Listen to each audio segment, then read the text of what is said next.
Good evening, everyone, and welcome to On the Wrong Lead presents Saratoga Daily. I am Mark, and I'm here with Chase. He is of Oaklawn on Twitter, justpickwinners.net, which is his tout site, and he's Guy on the Ground on Discord. He's somebody I very much respect his handicapping skills, and he had a pretty darn killer day at Saratoga today. His sheets did very, very well. And we're going to be talking a little bit of Saratoga. We're going to talk a little Friday, July 17th, Friday card. So Chase, what did you see today? What are some takeaways from how everything played?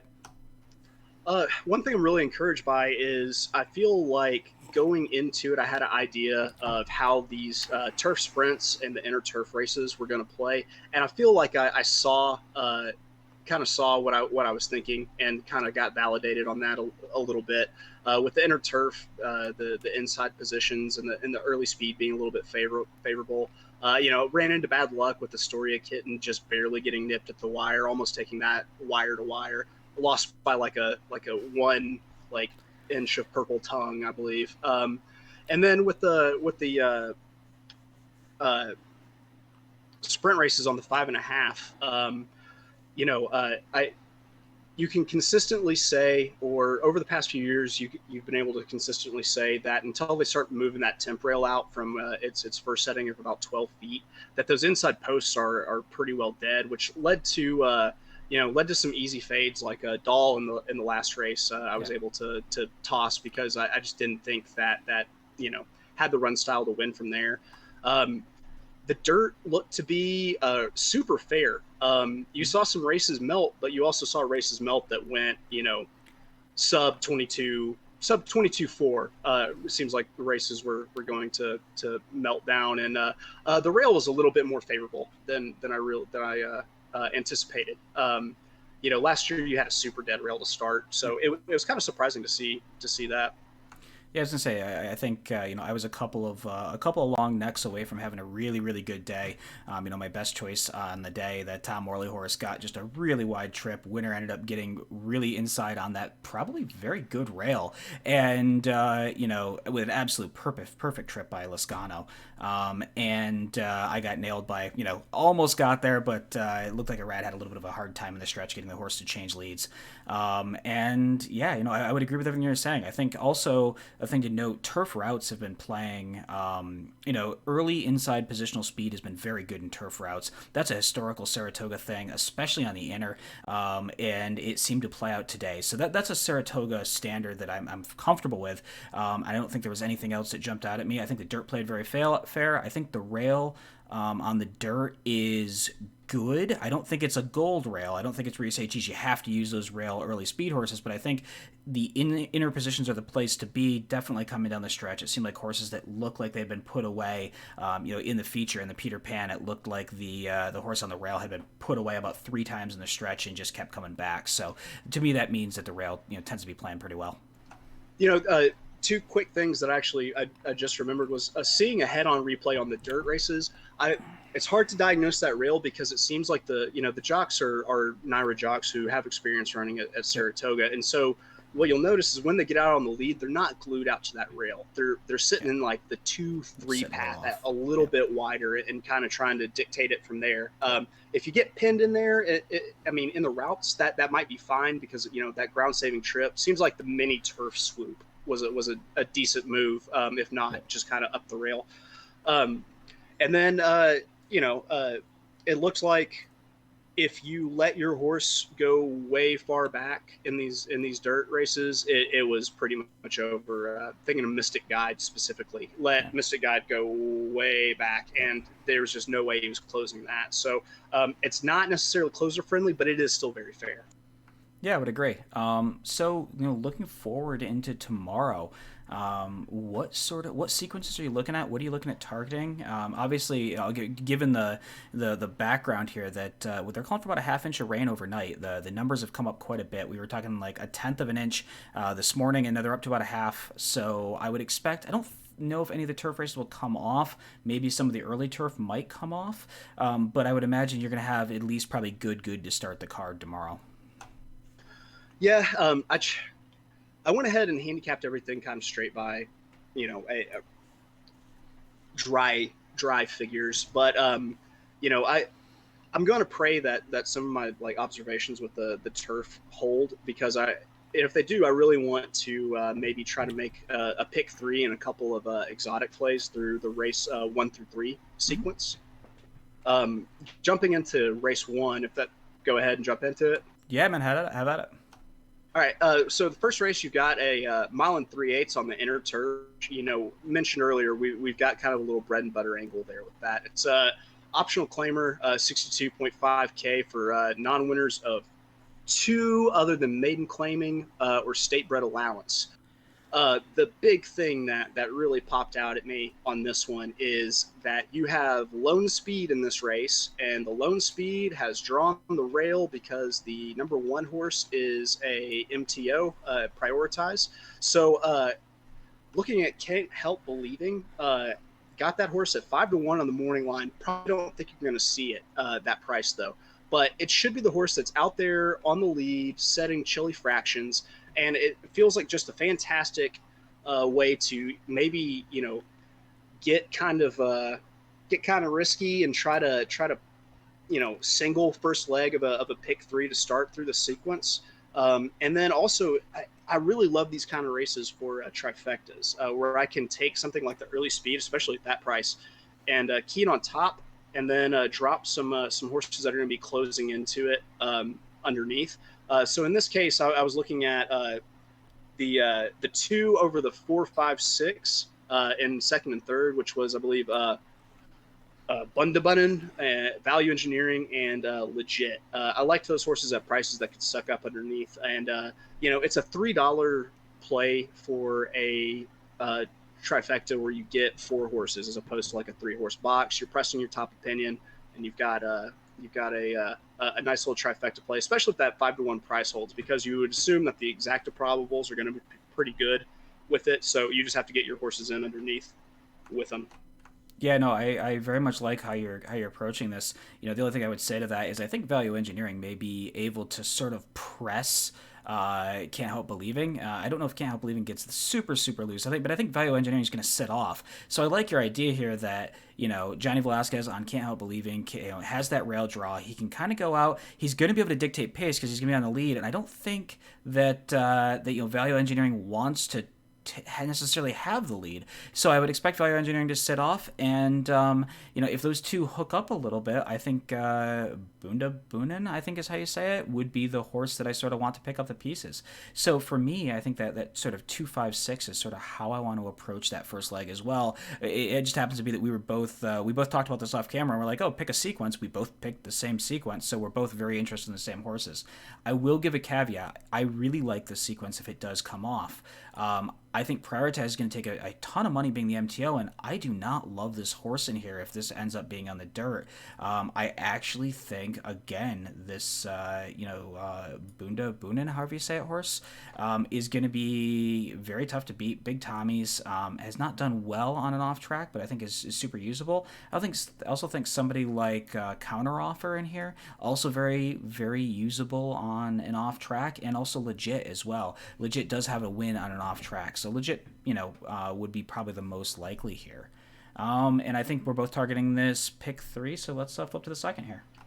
Yeah, and this is something we've discussed previously, and I mean we've discussed for years now Yeah. playing Saratoga is that 7 furlongs we really love the outside posts. No matter what is going on in the short run, over the long run, the outside posts are great.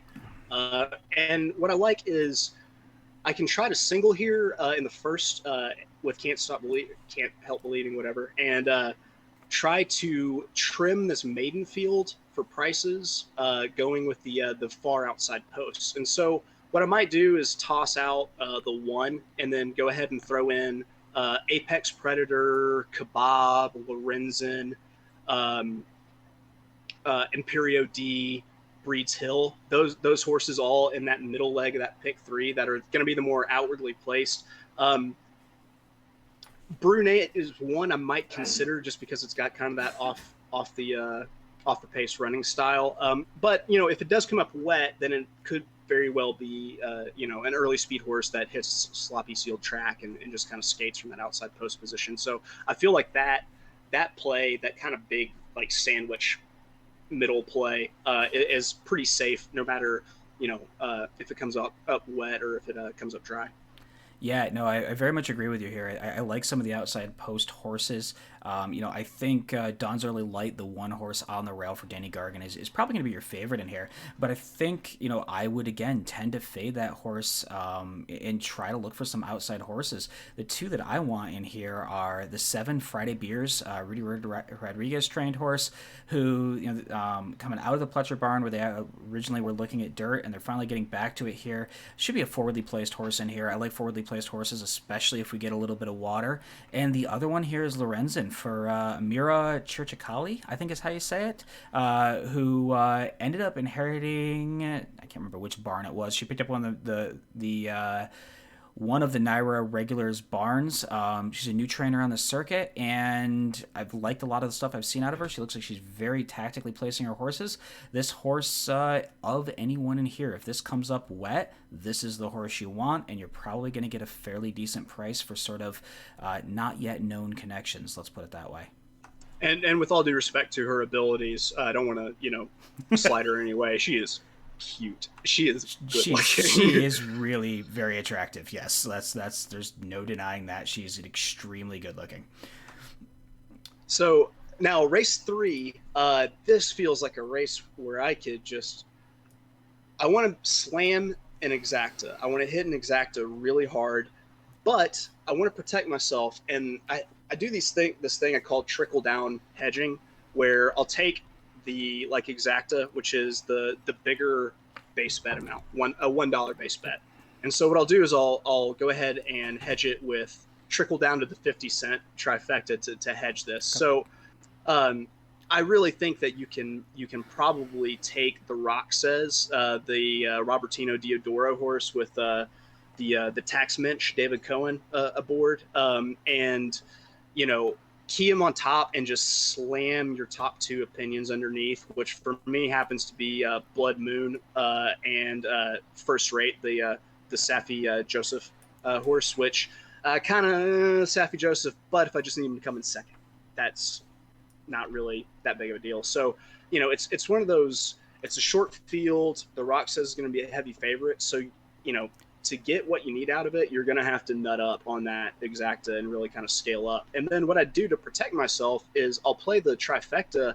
Instead of keying like on top, I want to key the Rock says in second place. And then I want to put those 2 opinions on top, and maybe just 2 on bottom, or I might even go all on bottom, because if I can beat the Rock says into second and still, and get maybe just like whatever big a shot on the board is in there, it'll pay me a little bit better than maybe if my other 2 opinions don't end up in the trifecta.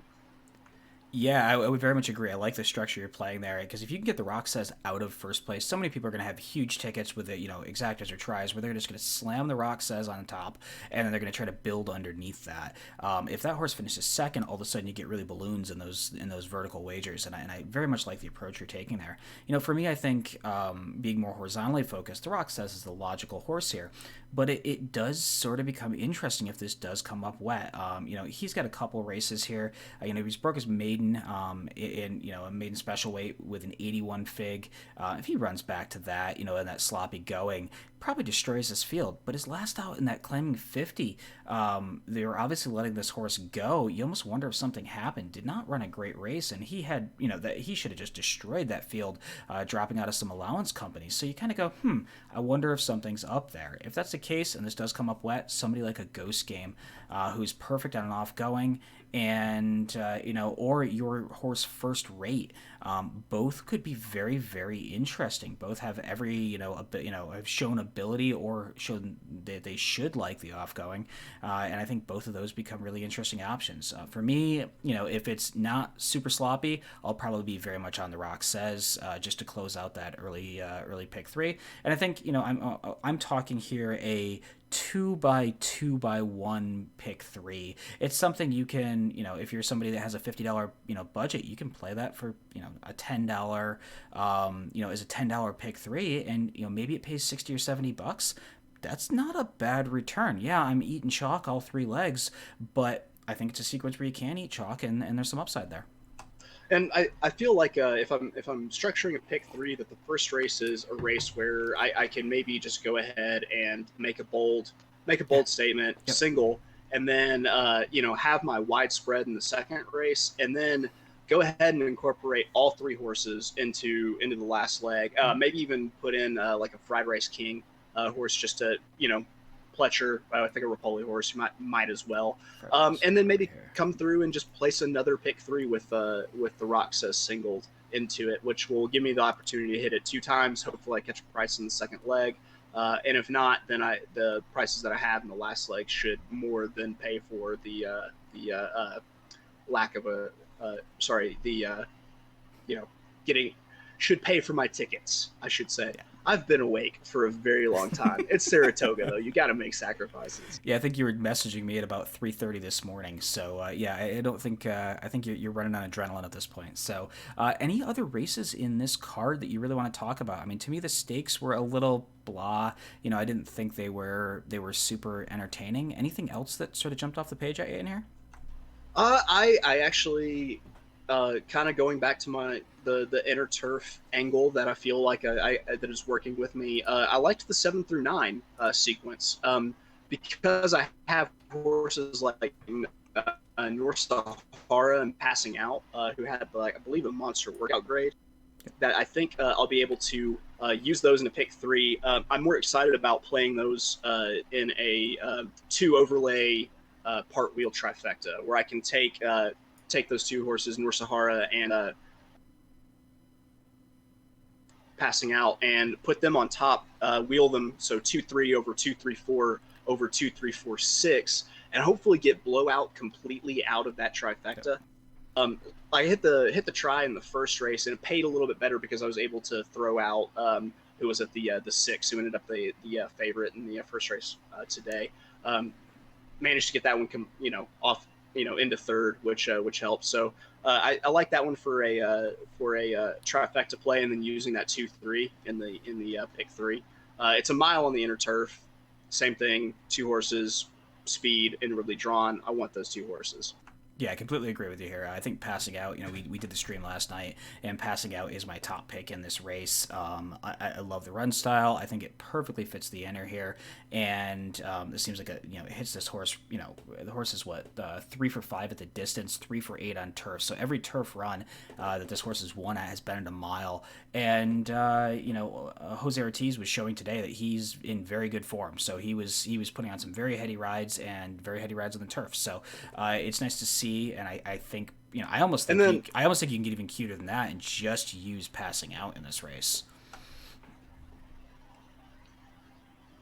I mean, Passing Out has the workout grade with it, but I just I love that it's drawn right there. It has nothing to do but just fire straight, and just basically keep it on the course. What I'm going to want to do is use my other turf angle going into the 8th race. So 5.5.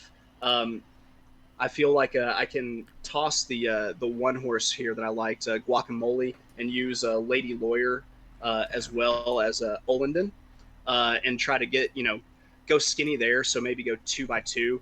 And I think that Guacamole is going to end up taking some money due to it being Todd Pletcher, due to it being Rapoli, due to it being Jose Ortiz, and Lady Lawyer and Olenden, I feel like might just kind of fit the course a little bit better there. So that way I'm 2x2 going into a stakes race, the Shine again in the 9th, where I felt like maybe if I needed to, I could get spready and include a horse that I like to steal it, especially if it's wet. Slimy. Yeah, if this doesn't come up wet, Slimy is completely unusable. If this does come up wet, he loves the off-going and he loves Saratoga. So, or sorry, she loves the off-going and she loves Saratoga. So, I mean, I can understand going there, and you're getting Rosario, who is the, whatever king of closers. I think it's hard to get away from Indian Pride in that race if it comes up anything other than an absolute bog. But yeah, I appreciate you trying to get a little creative there. Yeah, and this is a this is a horse that or sorry, a race that I think an exacta key box really comes in handy. Because what I'm going to do is I'm not going to key the favorite, who's probably going to be Indian Pride, or the other horse I really like, Blamed. Who I'm going to key is going to be Slimy, and so I'm going to key him with Indian Pride and Blamed, and so I only get paid on the exacta if Slimy actually gets into the exacta. But if I box all three of them together, it's not going to pay shit if Indian Pride and Blame come in 1-2. So, I'm taking a little bit of a chance, but I'm also technically saving $2 by making that play if I'm doing a $1. I just have to get Slimy in the mix. And who knows, I might even like throw together like a trifecta with Slimy Keaton third, and have Indian Pride and Blamed 1-2-1. First second, first second. Yeah, no, man, I very much like that play. I like the structure that you're approaching it with there. I think if you can key around a horse who's not the favorite, it makes a lot of sense in the payouts. And if you can get, I mean, I would imagine Indian Pride's going to be you maybe you get 6-5 here, and that's or you might get even money sort of a thing. So if you get that horse out of first or second, or even completely off the board, all of a sudden you're going to get paid really well. So no, man. No, go ahead. It allows me to finish up just a 2x2x3 pick three, where I've got the two strong horses. Hopefully, I've gotten my prices in the two legs before, and then I'm either finishing strong to two very strong favorites, or everyone's getting slimed in the last leg.